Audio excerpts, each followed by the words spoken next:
Welcome to Season 8 of Regen Rovers. Yes, today is episode 68, the start of our 8th season at the club. Crazy how time has flown by.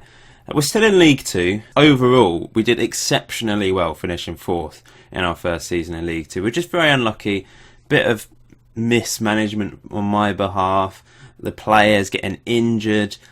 We just lost our form, and in the end, we crashed at the end of the 7th season. But we go again in this Season 8, and we go again possibly with a new logo. Now, I did put a few polls up on Twitter. A couple of logos were selected to go up against our current logo, including this one. Very shiny, nice design. It's got a castle on it. Apparently Reigate does have some castle ruins, and of course we've got the snake as well, the Regen Rovers snake. The next one is quite minimalistic, quite simple, but quite professional looking. There's only 2 colours involved. I actually quite like the look of this. It's probably a more traditional style football logo. And of course our current one with the snake on the front. Now, the winner, it was very close. You can look at the poll here. Logo 6, which is this one. That is the new logo for Regen Rovers. So I didn't do an introduction to this video because I didn't want to give it away already, but next episode, the introduction, all the graphics and stuff will include the new logo, which is taken over from the Sylvester the Snake logo. So you can see there is a snake involved here. It's quite clever, actually. That is essentially a snake with a tongue and an eye. Got Regen Rovers. I do actually think this is the right option for us now. It's quite professional looking, I think. So thank you to the guy that made this. All links in the description below today for the new graphic creators. In fact, I'll just find his name so I can give you a shout out. Danja Matveev at DANJAMATVEEV on Twitter. There you go. It was very close though, 41%, only 4% above our current logo. So under half of you actually want this logo, but that's often the case with these sort of things. Logo 1 got 22%, so it had a decent chunk. We will again change the logo again in the future. I know Christopher here didn't really like the look of number 6, but I understand why it's the most popular one, because it's minimalistic. It looks most like a modern day football logo, I would say. However, hopefully Christopher will be appeased by the fact that he is the creator of this season's kits. Once again, he's been the creator of the last 2 seasons, and we had the same kits for season 6 and 7. But his kits, here we go, are also this season's kits. It's new designs. I like nice, interesting sponsor. They're snazzy looking, and every single one from the home, away, and third kit poll, he managed to win. The home one was pretty convincing.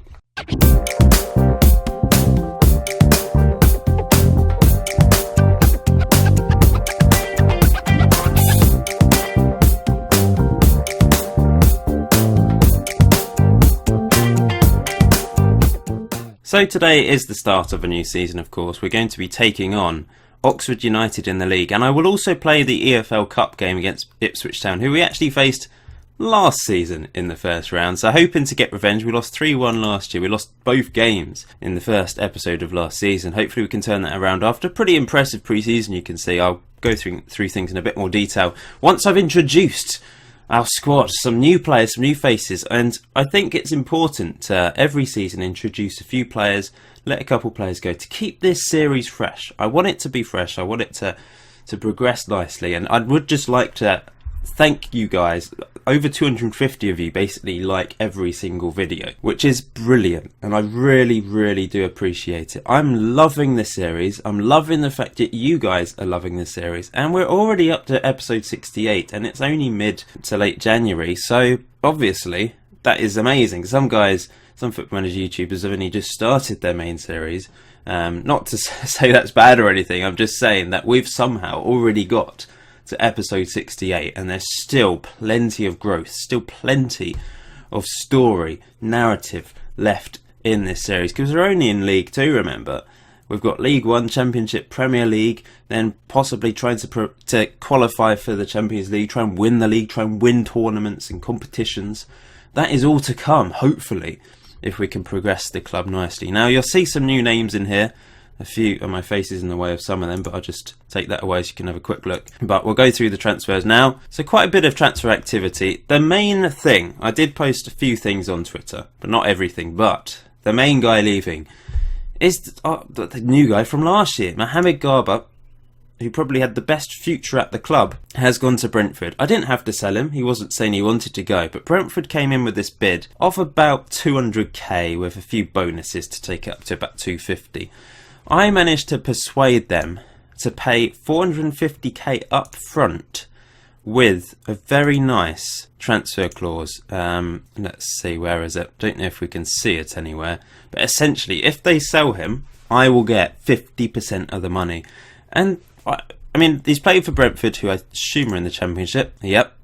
Now, if a Premier League team comes in for him, and say he suddenly improves in the Championship, does brilliantly, he might be worth suddenly £10 million, and he might go for, I mean, this is in a perfect world. If he was sold for £20 million, I'd get £10 million, which would be insane. Of course, he might not be sold. He might stay at Brentford for his whole career. That's a risk worth taking, though, I think, and 450k was definitely worth it, and has, I mean, financially, it really helped the club out. We actually went up to about an 850k balance, but suddenly we had to pay for ground maintenance, which was a lot more than usual. It was £750,000, and I don't quite understand that. I'm not sure how the game calculates how much ground maintenance you have to pay. Is it dependent on the size of your stadium, how much disrepair it's in, because maybe the pitch has been ruined, or the guys in the snake pit have smashed up a few things, or the away fans have gone into the dressing rooms and destroyed them all? I don't know. But anyway, that basically took our balance all the way down, and we're actually in the negative for the first time, I think, in the series, minus 24,000. It's a little bit frustrating. I don't know, can't really explain why that happened. I might be missing something here, but you can see that big spike there was when we had to pay ground maintenance, and it was ridiculous.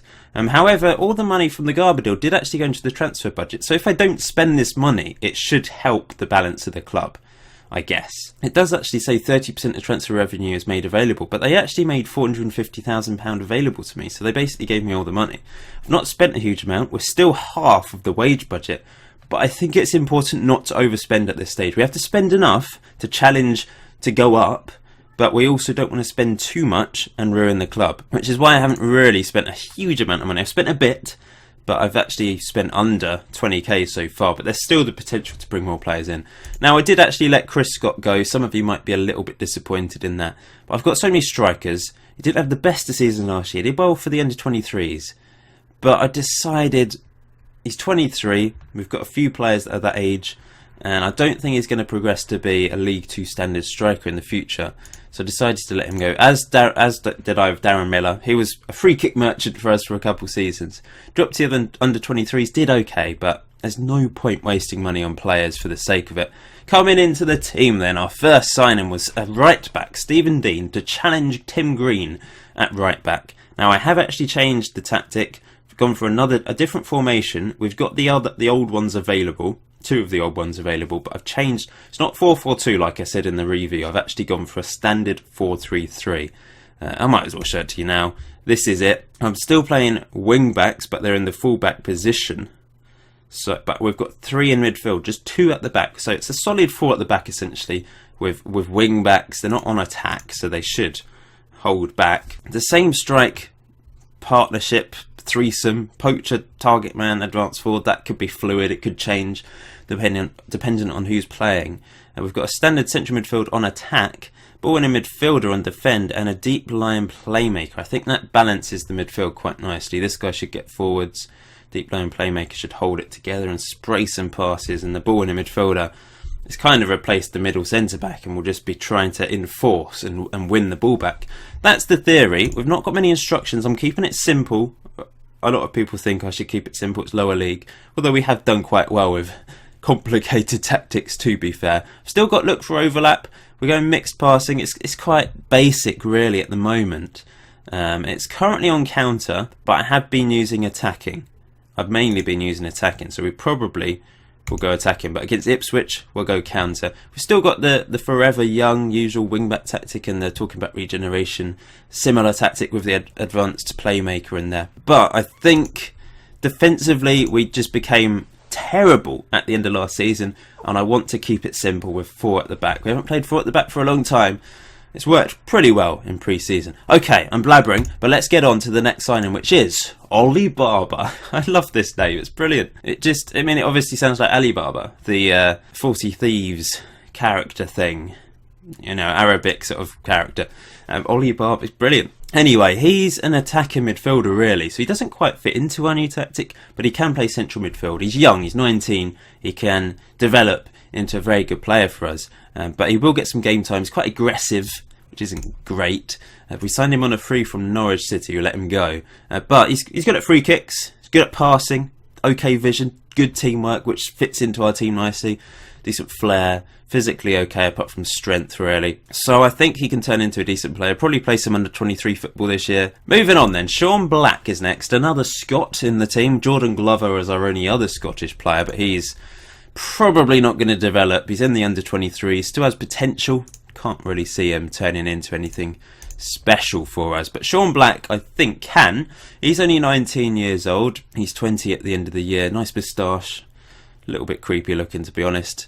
But his hair's nice. Like I've said, it's from a hair pack that's available via this Facebook group. At the moment, you do have to I think you still have to donate to get it. The guy kindly gave this to me for using his skin in videos. Essentially, this Vitrex skin is the same creator. I linked the group. I'll try and remember to link the group in the description below. I have linked it a few times. It will, I think, eventually become publicly available. It just makes the regens look a bit better because this year they've just looked very creepy. They've got these staring eyes, these very stern-looking faces, and the hair wasn't great. But to have a new hair pack really transforms the regens. They're still a little bit creepy looking, but it definitely improves it. Anyway, he's another free kick taker, 13 on free kicks. But he's a defensive midfielder. He can play central midfield as well. He's okay tackling. For a defensive midfielder, he's got decent attributes. And he's got some potential. So let's hope he can turn into something a bit special. He's come from Falkirk in Scotland. So he's kind of a backup midfielder for us at the moment. Next up, another player, although his current ability doesn't look great. He's got great potential. And I really like the look of this guy's attributes. Guillermo Diaz, from Spain. He was playing for Crevillent Deportivo in the Tercera division, whatever that one is. And he played a hell of a lot of games over his career already in the lower leagues of Spain, as you can see. Lots of assists as well. He's an assists machine, at least 10 every year for the last 4 seasons, which is very impressive, and an incredibly high average rating. So he's obviously a good player. He definitely has what it takes, but does he have what it takes to play at League 2 level? I don't know. However, I love 16 on passing. We don't have any players with over 15 on passing, so 16 on passing is very special, and 14 vision. That is sensational stuff. Everything else isn't the best. He's got good long shots, good first touch, but there's a few other weak attributes that we do need, well, hopefully will improve at the club. Now, I'm going to be playing as a deep line playmaker in that role I was talking about, because I think he can spray passes, maybe have the occasional long shot as well. I do like the look of this guy, and I hope you guys do too. He's got a bit of bite to him as well, of that aggression, which is obviously works well in our team. Next up is Greg Cross, a very appropriate name for a left back, getting the ball into the box, although he's only got 7 on crossing, which isn't the best. He's probably better defensively than offensively at the left back. Now, he's played for Farnborough for a few years. He started at Tottenham. Now, Farnborough decided to sign quite a few decent youngsters on the game, and I've scouted them, and there's a few of them that are decent. And this guy I had to sign for 14.25k. They wanted money. You can see he's a bit of an assist machine, despite not having the best crossing attribute. It can't be that bad. Then again, he was playing at below National League South level. They've just been promoted to the National League South, I think. But he's got plenty of assists, 16 last year, and a very good average rating. So I think he's going to be our main left back. I didn't manage to sign Flynn Tyler back on loan or on a permanent deal because he signed a new deal with Ipswich. And I don't think he quite suits a really more defensive fullback role, because he was a great wing back. He's a natural wing back. He was great at getting forwards, but defensively he came unstuck sometimes. So I think Greg Cross is the right player to bring in and be a bit more of a defensive option. We've still got Stuart Warren, but he's refusing to sign a new contract. So he's currently on a non-contract. I could release him, but he's basically my backup left wing back now, so I'm keeping him for the time being. If another team comes in for him, then he will leave, but no one's coming in for him. It's very strange. Next up is Larry. Larry Udder is back, our Millwall player who was on loan at the start of last season, got injured of course very severely, and was actually released by Millwall at the end of the season, probably because of that injury. Now, he scored 8 goals, got 4 assists in his time at the club in 16 starts and 11 sub-appearances. Good average rating. He was very decent for us towards the end of his time at the club. Then that injury ruined him. But we've signed him on a free. He's not wanting as much money as I thought he would. It's only £450 a week, which is fine, because we're well under our wage budget, of course. So it's good to welcome back Larry Udder. He's our striker signing this season. I'm still looking for maybe a real quality player that we can sign, because we've got a lot of money to spend. I don't want to spend it all, like I said, but there's a bit of money there. And lastly, Mark Cornell, our first Welsh player to come into the team. He's gone straight into the under-23s for now. He's a centre-back, 20 years old, that I hope can maybe develop okay. He's got okay defensive attributes, 10, 10, 10. And 9 on position. There's a few things we need to improve. He's very good physically, but technically and mentally he does need to improve in certain places. Started at Swansea, moved to the New Saints in the Welsh Premier League, and has now moved for £4,000, which is quite a lot considering he's only got a 1-year contract. Bit of a gamble, but we had the money to spend. We can gamble, I think, this season with our money a bit more. Moving on to the friendlies then. Apologies for there being no fan corner in the last episode, in the review episode. Basically, I made that before I'd already uploaded the playoffs. It's just sometimes I have to make videos in bulk because of time constraints, because of life getting in the way, you know, and then I don't have the material to make a fan corner. But I really do appreciate all your interaction, and I obviously do fan corners in most episodes. Anyway, we started off our friendly campaign with a 3-0 win against the under-23s. That's what I usually do in the first game, just to try and build up a little bit of fitness ahead of the first proper friendly. You can see Marlow scored a penalty. Unfortunately, he didn't score a penalty when we most needed it. And Brady Chick scored. Then a 3-1 win against Margate. Guillermo Diaz got his first goal straight away. Joseph Mohamed scored, and Brady Chick, hoping Joseph Mohamed can develop into being a quality poacher for us. He's only 20, but for whatever reason, my assistant doesn't think he really has the potential, even though he's still young. There's a few things going up. Flair's going down, apparently. Spencer Drury, he's just so frustrating, isn't he? He's not consistent enough. Certain things have gone up. Off the ball's gone up to 15 now. It started on like 11. Composure's up to 14, but that finishing attribute, I think, does let him down a bit. He should be a good poacher, though.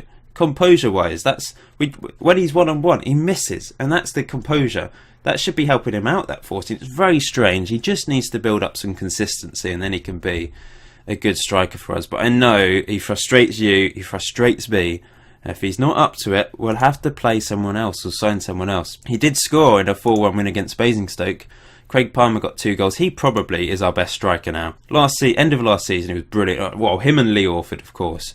But he was brilliant. He's got 15 on finishing, so he's the opposite of Spencer Drury. He's got high finishing, not as high composure. Decent off the ball. He's okay physically as well, decent in that level. He works hard as well. We do love Craig Palmer these days. Ollie Barber also... Oh, actually, Ollie Barber scored 2 goals in pre-season. We then... this was a great win. 2-0 win against Hibs. Joseph Mohamed scored again, as did Craig Palmer, so that's great stuff. Over 1,000 of you turned up for that one. And then this was a friendly against Brentford. Now, this was part of the Mohamed Garba deal. They decided we were allowed to arrange a friendly at home, so 1,457 of you turned up for this one, and it was a 4-2 win against Brentford, which is marvellous, really, against a championship side. They might have put out a weak team, I don't know. I don't think they even played. Mohamed Garba didn't even come off the bench for them. We want him to do well, because long term, if he's sold for more money, we will get a 50% chunk of that. Tim Green actually missed a penalty in this as well. We could have won by even more. But Craig Palmer, 2 goals. Bradley Berry scored. And Spencer Drury got a late goal as well. Then we lost our only game of pre-season, 3-2 against Rochdale. Palmer and Ollie Barber scored for us, but they managed to turn it around towards the end of the game. That's not too bad. Rochdale are a League One team, so they are the division above. We then managed to get a pretty impressive 0-0 draw against PSG Reserves. I think that's good, because I think PSG Reserves would have some decent players in there. And then a 2-2 draw against Paris FC. Another Paris team coming over to play us. Larry Udder and Brady Chick helped us to a draw in that. Let's have a look at the club in general then. I didn't really have a look at the records or anything. So you can see here, Danny Bye, Patrick Dibber, still captain and vice-captain respectively. Danny Bye, look at this, don't know what's going on there, but his leadership's up to 16 now. He's really growing into being a captain for the club. Not sure what's going on in training for him at the moment, but it's, I suppose, pre-season. Patrick Dibber, improving slightly. High hopes for him to be a quality central midfielder for us for a few years. He's 22 now though, so he does need to get on his bike and try and develop a bit more before he hits that age where he's going to stop developing. Reece Walker's still our key player apparently. 15 on marking now. He's a hard worker, he's got good teamwork as well. He's a good centre-back, he's just never really shown it for us, but maybe in a 2 at the back alongside Danny Bye, he'll be a bit more successful. And Ollie Barber is our hot prospect. So records then. Jack Young, still the highest league goal scorer and club goal scorer, 80 league goals. It's also got the record for most goals in one season, that 22 goal season in 2017-18. Still a record. It's also made the most league appearances. It's all about Jack Young, isn't it? Although the highest average rating is Danny Bye, although Lee Orford also got a 7.25, but in less appearances, so I think Danny Bye gets the highest average rating there. Youngest player is still Chris McDonald, who we can't click on, who's one of our first ever youth intake players. And the oldest player is Jack Young, who played in the semi-final of the playoffs when he was 24 years and 20 days old. Fastest goal, still Darren Miller goal versus Gateshead in 2021. And most goals in a match, still Spencer Drury with 4 against Slough. Most assists though is now Lee Orford. And the most clean sheets is Lee Subzelis from last season. The youngest goal scorer is still Joe Gordon, and the oldest goal scorer is Jack Young. This is the highest attendance over the years. So we actually got a higher attendance in the first season compared to the 2 seasons after when we were playing at Crawley Stadium. That seems strange. But this year we've smashed it against Swansea, didn't we? Highest gate receipts, you can see. Hell of a lot of money in the last couple seasons. Most goals in a season, that's interesting actually. Jack Young has managed to get 4 out of the 7 seasons still. Obviously not the last couple years. As always, we'll just have a quick look at the comparison to see how we compare against the rest of the league. And I also want to see, I haven't actually looked yet, where we're predicted to finish. But you can see much more improved across all positions here. The only lowest one is first touch. We're the lowest in the league. But things like teamwork, still the second highest. Aggression, 5th highest. Goalkeeper-wise, pretty decent apart from one-on-ones and throws. I did try and find a good backup keeper for Subzelis. I couldn't find one. There were keepers that were better than Subzelis, technically, but they didn't want to come. And Alex Hall, I still hope he can progress. It doesn't look like he is, but at the moment he's going to have to be backup, and we have to hope Subzelis doesn't pick up a knock. It's just unfortunate last season, towards the end of the season, he got that injury. And that just really screwed us over. Against Morecambe, of course, when I just idiotically put Grant Moore in because of nostalgia. Probably to please some of you guys that still love him. I mean, should I release him for that performance? Maybe. Best passes in the division in the midfield. Attacking wise, we've only got the worst pace, but things like finishing, second best still. Still very impressive on the finishing side of things. So there's still a few things that are very low. We're generally below average for everything physically. And mentally, pretty much generally below average, apart from teamwork, off the ball and aggression. Oh, vision as well, and work rate. We are above average for a few things then. Technically, finishing, 3rd best in the league across our team, but everything else is either average or below average. So we're still a weak team compared... I suppose our best 11, I think, can match anyone, but the strength and depth is probably below the rest of the league, and that's why it sort of looks like that, I guess. And you can see, despite the fact that I don't know what is up with this. Is it a reputation thing? Or is it simply that the game thinks we don't have as good players as the rest of the league? I don't understand. We finished 4th last season.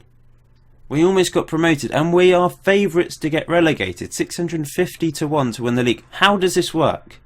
It must be a reputation thing. / our strength in depth maybe isn't as strong as certain teams. I don't get it. Perhaps you guys that maybe, I don't know if it's a joke, or some of you do actually get genuinely annoyed with the way I manage sometimes, but perhaps I am actually doing a very good job considering we are expected to finish bottom every single season. It does us a favour really, because every season we're beating expectations, I suppose. So this is the team I'm going with to take on Oxford United in our first game of the season. We're away from home in Oxford, and you might be surprised that Orford isn't in the first team. Now, if you've missed out on Twitter, Orford picked up an injury at the start of pre-season, so he's actually only just come back from injury. He hasn't played a game in pre-season, so he's not match fit at all. So he's starting on the bench. We can't expect him to play from the start. We need to maybe put him in an under-23s game to build up his fitness, or just bring him off the bench for the last 20 minutes if we need him. So we're going with Palmer, Uda and Mohammed up front, picking Mohammed instead of Spencer Drury, which you might be surprised by, but also not surprised by, because he is actually injured. So I can't actually select him. He's out for two more weeks. Scored a couple goals in pre-season, but I think Mohammed is probably the better option at this moment in time. We've also got Jack Young and Brady Chick on the bench. I'm going with Uda. He's only played a couple pre-season games because he came in towards the end of pre-season, but he's ready, I think, to play Oxford. In midfield, Patrick Dibber playing as the central midfielder.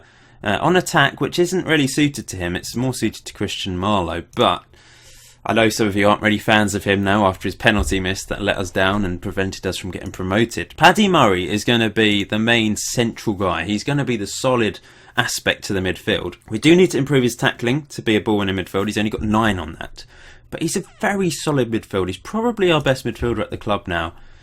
And he's only 20. There's certainly time for him to progress into a very good player for us. So we'll see how he gets on this season. And Guillermo Diaz, our Spaniard, on the left-hand side, looking a little bit frightened at the prospect of taking on Oxford United. But, Guillermo, you're going to be a star, I promise you. We've got Greg Cross at left-back, and we've got Walker and Bye, our centre-back partnership, captain Danny Bye, and hopefully Reece Walker can be a solid player for us this season. And Tim Green has started at right-back. Unfortunately, Stephen Dean, our other right back, is injured. He's just coming back. Don't know who's going to be the main man. It's open really to anyone. Could be Tim Green, could be him. Oxford United are favourites for this. They did get to the semi-final of the playoffs last season as well. So it's two similar teams coming up against each other. They're going with a 4-3-3 as well. Interesting. Let's see which 4-4-3 is. Let's see which 4-3-3 is most successful. Today's another pretty long episode to start off the season because, you know, a lot of housekeeping, a lot of things I need to introduce, players I need to introduce, things I need to go through. So the first episode of every season is generally a bit longer. But I know some of you love long episodes, so you should be happy. I know long episodes do put off people sometimes. You don't really want to watch a 25-minute, half an hour video. Ideally, I'd like every episode to be 20 minutes, I suppose. But I think with this, it's okay for them to be longer because I know there's so many of you into this that you will sit down and watch half an hour videos. And also, I guess you could watch it in chunks if you don't have time to just watch half an hour video, or just skip through the bits. I know loads of people skip through videos, and that's fine of course as well. You're the one watching them, it's up to you what you do really. Here's Lariada, back to Diaz. Can we get an early opportunity here? Patrick Dibber finds Greg Cross out wide. What's he going to do? I've got it on standard by the way today. I think that might be the best option away from home as we almost take the lead. It bounced off the keeper's head. And Mohammed unlucky there. He hit the post. And we've dominated so far. 4 shots to their 1. Here's Greg Cross again. Yeah, I had it on standard for quite a lot of pre-season. And I just alternated between attacking, counter, standard. As perhaps this is going to be opportunity for Oxford. 1-0. Bataka opens the scoring with their first chance of the game. Can we get back into this? We played some nice football up to that point. Let's close down more and get stuck in. Get in the faces of Oxford United. I expect to see more in the second half. Larry Uda is tired because, of course, he's only just come back from injury. I'm going to throw on Brady Chick. And selected work ball into box towards the end of that half. Yeah, I think we continue with that. We're going to go higher tempo. We're going to go attacking as well. I've got to do this in the second half. We don't want to end with a disappointing 1-0 defeat at the start of the season, but it looks like it's going to go that way. Here's Sibs Ellis then. What's he going to do? He's bashed it up the pitch. Actually, I haven't checked what instructions he has now. I assume it's still passed them out to the fullbacks. Here they come though, looking dangerous. We can't get the ball back. Get in there, someone. That was too easy. We just let him have a shot. Luckily, it was over the bar. But I put closing down, and they just didn't do anything, which is very annoying. We're going to bring on Lee Orford. as a poacher. Maybe he can save us. That might have just been a fluky one-season wonder from him with all those goals. He did have a decent season previous to that, but last season was just sensational. Can Palmer get on the end of this and cause problems? They've managed to clear it, but Paddy Murphy thought he was going to pick it up, but they managed to win it back through Mandeville, and here they come up. Oh, Murray, sorry, does well. Lee Orford gives the ball away. That's poor from him. And that's over the top, and this probably will be two, but Sivzelis does well, but that's in the back of the net from the rebound. I think it's all over for us today. It has been a poor first day of the season with this new tactic. It's not quite working. I'm going to bring off Murray as well and bring on Miguel. I think we're going to have to go direct. Pump the ball into the box and hope for a miracle. The hangover from last season is carried into this season by the looks of it. Despite a decent preseason doesn't mean anything though. Could have a dreadful preseason and have a fantastic season. But today, apart from that Mohamed shot in the first half, there's been nothing. And the wing-backs haven't been good. Maybe I should just play standard full-backs. This is a really disappointing defeat because there's been no fight from us in this second half. Oxford United, for all we know, might be the best team in the division now, so it might not be the worst defeat in the world, and it is away from home. But we can't make excuses. If we want to put up a promotion fight this season, we need to do better in these games. That was just useless, and we're known for scoring goals. Suddenly, first day of the season, after changing to this, we failed. I'm going to play normal fullbacks. Some more of you have purchased a season ticket, I see. 372 sold this season. Very nice. Ben Mann is going out on loan to Bath City. I don't think he's going to develop into a good enough centre-back for us. We signed him last season on a free. Went out on loan to Bognor Regis. Didn't have a very good season, to be honest. But let's see how he does at Bath. Why are people bidding for Palmer on loan? He's my main man up front. That's just ridiculous. Unavailable for loan. Ipswich Town then in the EFL Cup. I'm going to play Lee Orford as the target man. We'll give him a game. We're likely to go out, aren't we, at this stage against a decent team in Ipswich. Are they in the Championship now? No, they're still in League One. I'm going to go counter. We're not going to look for overlap, I don't think. That might be... it might be a little bit suicidal. I think we need to work the ball through the middle into the box. We've got good midfielders. They've all got decent passing, Diaz in particular. If we can work it through the middle into these three, they can cause carnage. That's what I'm thinking anyway. I might soon find out that the wing-back formation we were playing was something I stumbled across and was very effective, because this might not work. I don't know. We're not completely used to it yet, which might explain the 2-0 defeat in the first day of the season. Let's see how we get on today, though, against stronger opposition. Tweaked it a little bit. That's what you have to do, I suppose, in the early stages of a tactic. You have to tweak it until you find something that works. A happy medium. Let's avenge what happened last season, guys. Come on. Lee Orford's back in the team, ready to rumble. Hope you checked out the Lee Orford video. If you haven't, make sure you do. It's all his goals and assists. I'd just like to make the odd special video here and there. Good defending by Tim Green. Murray clears up the pitch to no one.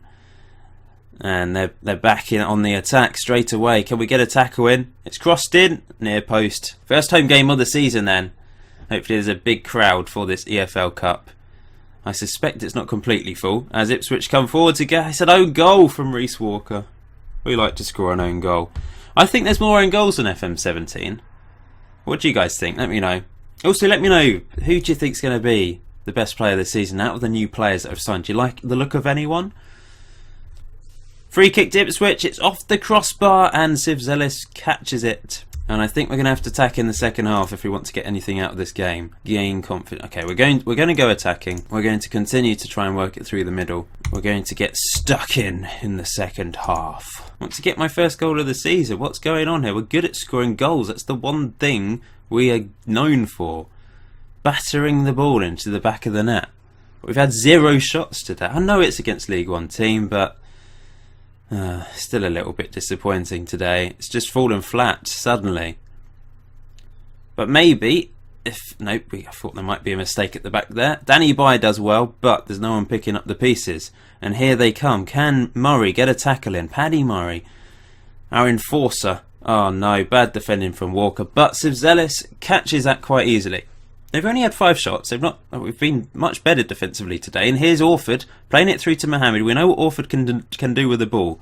He's creative, and that's a lovely ball from Cross. Mohamed down the wing, putting a ball. It's gone in somehow. It's a complete fluke. It's our first goal of the season. It's Mohamed's first goal of the season, of course. What a strange goal.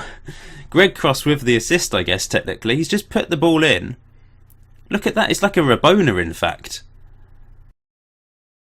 I swear that was like a Rabona from him. But it shouldn't have gone in the back of the net. We're going to go back to standard now. That was our first shot of the game. Bizarre. Sivzelis passes it out to Greg Cross. Knocks it up the pitch. Orford can't win that, but Murray does. Diaz can't get hold of that. Will Diaz be able to adapt to League 2 football? Let's find out. This is an opportunity. It's 2-1. Well, back to attack and we go straight away. Maybe should have left it on that. And I think it's time to make another sub. I'm going to bring... Oh, Paddy Murray's had a bad game, hasn't he?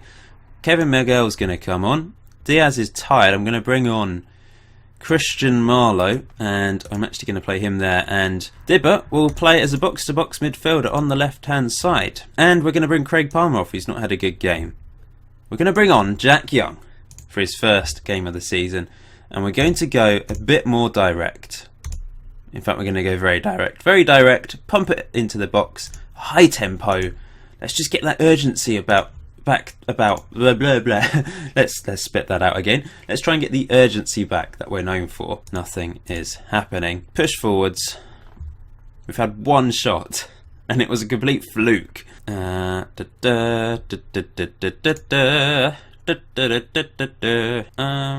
go route 1 then to Lee Orford. Here's Mohamed. Oh, perhaps this is an no. I got my hopes up there. Understandably so, really, as he was suddenly breaking clear. But I think this is going to be a third. It is. It's all over. 2 goals have come down that left-hand side, I think. Greg Cross just diving in rashly. May have got an assist today, but it was a fluky goal, so can't really count that. Maybe we can get another goal. Here's Young into Orford, through to Mohamed, who gets a second. Maybe he is the man this year that can be our poacher. That is a good goal.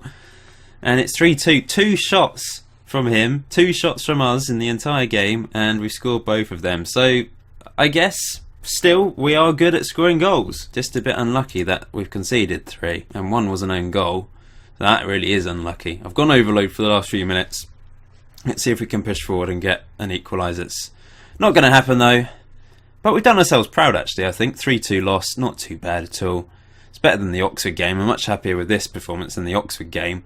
At least we managed to get goals. Although only 3 shots, but we're clinical. So 2 defeats to start the season, just like last season, so it doesn't mean much. Remember, we lost the first 2 games of last season, and of course one of them's a cup game, so it doesn't really matter. But next game, I can get my revenge against Morecambe. Yeah, I'm looking forward to that. I'm also going to take on West Ham under-23s in the next episode, and Blackpool. So West Ham in the Checkatrade Trophy and Blackpool. I want to take on West Ham because, of course, they're my team. Although it's only the under-23s, but still, it's a little bit special. Thanks for watching today's episode. It's a nice long one for you. Unfortunately, it's ended in disappointment against Oxford, and we fought against Ipswich. It just wasn't meant to be. But it's good to see Mohamed getting a couple goals. Maybe he will be the main man this season. We shall see. I'll see you in the next episode, guys. Episode 69.